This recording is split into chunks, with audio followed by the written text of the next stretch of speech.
Hello guys, welcome back to my channel. অনেক দিন পর আমি আবারও একটা ভিডিও আপলোড করছি। অলরেডি এখানে মৌ চলে এসছে, তারপরেই চৈতালি চলে এলো, আর আমরা সোজা মেট্রো ধরে নেমে পড়লাম রবীন্দ্র সদন। ওখানে নেমেই মাত্র 10 থেকে 15 মিনিটের হাঁটা, আর আমরা এতটাই স্লো হাঁটছিলাম যে আমাদের 20 মিনিট লেগে গেছে। আর যেখানে মেন যাওয়ার কথা, আমরা এই পৌঁছে গেছি ইসকনে। মনটা তো ভীষণ শান্তি হয়ে গেল ঠাকুরের দর্শন করে।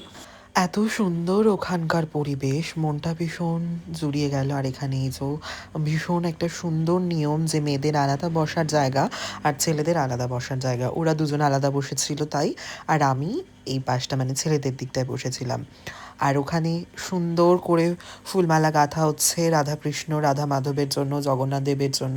এইভাবেই আরতি স্টার্ট হয়ে গেল কিছুক্ষণ পর। এই যে আরতির মুহূর্তটা ভীষণ সুন্দর, মনোরম। আর আমরা তারপর নিচে চলে এলাম, আর ঠাকুরের বই, এখানে সুন্দর সুন্দর চন্দনের তিলক কাটার জিনিস, তারপর ঠাকুরের মূর্তি সব আমরা দেখছিলাম। চৈতালিও কিছু কেনাকাটি করলো ওখানে।